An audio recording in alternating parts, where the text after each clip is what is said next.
Hi, we're at Synec 2018 in Munich, day 2, Sunday, and I'm here with Gavin Scott from Azure Finance. We were talking just before the interview actually, and you're unique in that you cover the whole of Europe for financing. Yeah, that's right, yeah. We're headquartered in the UK, but have an operation in Germany and in Ireland, but also lend extensively throughout Europe. So Spain, Italy, France are regions where we do quite a lot of business. So yeah, we're unique in that there's others who offer financing, but purely in the UK in this market, and we cover the whole of Europe. Yeah, I guess you get a different perspective on it then, because a lot of your customers will be crossing borders all the time, won't they? Yes, yeah. I mean, even UK companies are transacting, with guys all around Europe and worldwide. What are your kind of customers then? Are they like user operators up to? Yeah, I mean, broadcasters? They range from a one-man band, freelance cameraman looking to buy his own camera kit, right through to broadcasters. The traditional throughput of customers would be freelancer, owner-operators, hire companies are a big portfolio of our customers. I guess the traditional financing just wouldn't get this market, would they? Yeah, no, that's right. Yeah, that's where we're very different to a bank.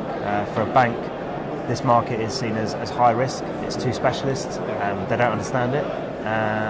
When in actual fact, for people like us who do work in it day in, day out, it's actually a better market than some of the other traditional finance markets in terms of the kit values and things like that. If you take, for example, lenses, they have a fantastic resale value, a very strong second-hand market, and in fact some of them actually sell for more than they bought for. Yeah, I guess from a financing point of view, that's a strange thing, isn't it? Because you're used to you're used to a standard sort of depreciation curve and things like that, where in actual fact, instead of anamorphic lenses, because they're in such demand and there's such a shortage of them, they're actually appreciated. Yeah. So from our perspective, it's great. Yes. We're not going to complain. Long may it continue. Yeah.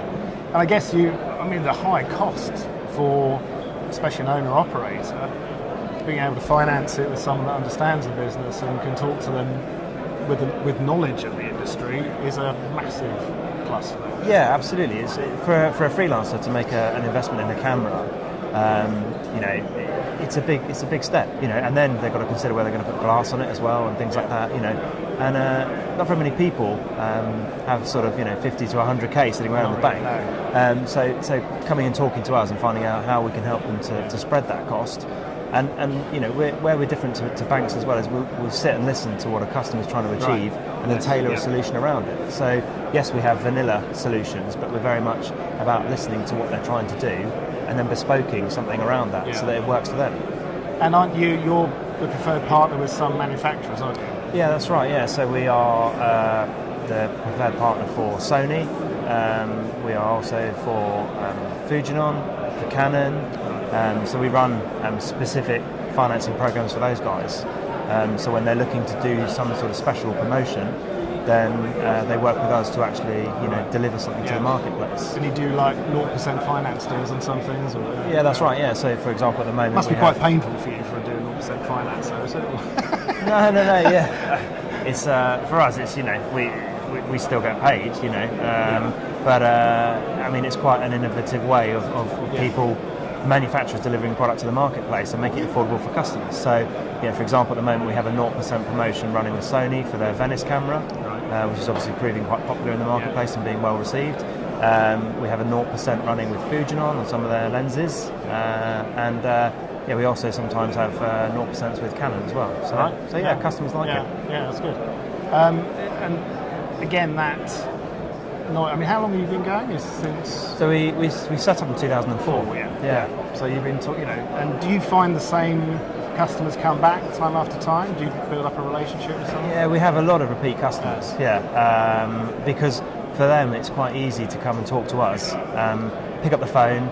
We can talk back to them about their equipment. We understand what it is they're looking to buy. They're talking about. Yeah, absolutely. They ring the bank.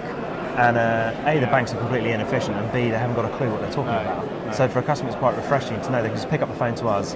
These are busy guys. They're generally creatives. Yeah. They don't really want to deal with financing, so we make it easy for them. Yeah. And they just ring us up, and they ask us to take care of it. We'll deal with it all in the background whilst they carry on doing what they're doing. Yeah, that's good. So I guess coming to these kind of shows is an important thing to do, isn't it? Because it's hugely important for us to engage with our customers, but also with all the manufacturers and the dealers that are here. You know, I mean, there are still quite a lot of people out there who are blissfully unaware of the fact that there is a financing solution as an alternative way to pay for products. Yeah. And I guess that comes down to the manufacturers have to communicate that, don't they, to the people out there? But but this is where luckily it's a small, fairly cohesive market, isn't it? So if you're a presence at these shows, then manufacturers sometimes still have a belief that their customers don't require financing, when in actual fact we can demonstrate to them that they do use financing because we're paying for their products. So sometimes there's a little bit of education process involved, but you know, the world of financing's changed post 2007, 2008. You know, the traditional routes of customers being able to go to the bank for bank loans and debts is drying up. So leasing has become more and more important for customers in terms of investing in new equipment. I guess there's no constraints from the point of view of who you can deal with, especially if you're all around Europe, isn't there? I guess I suppose say a rental house. I mean, if you're setting up a rental house, that's a massive outlay they've got to make. So being able to come someone like you and be able to finance a whole business like that, I guess, is a good thing. And then if they add pieces in, they can just keep going back. Yeah, I mean, new starts is something we do, absolutely. Again, that's the kind of thing that a bank would traditionally walk away from. Yeah, absolutely. But in actual fact, there's a lot of very good new start businesses out there that deserve to get financing. Having operations all around Europe allows us to lend locally in the local countries. So if we're doing a deal in Germany, then it's transacted in Germany. It's all according to local law. Local interest rates, things like that. Same in Spain and France and stuff like that. So we're not lending from the UK. We're doing it all locally around Europe. That separates you from a lot of the other financing operations. Yeah, absolutely. So say someone comes along and says, I want these 30-year-old lenses.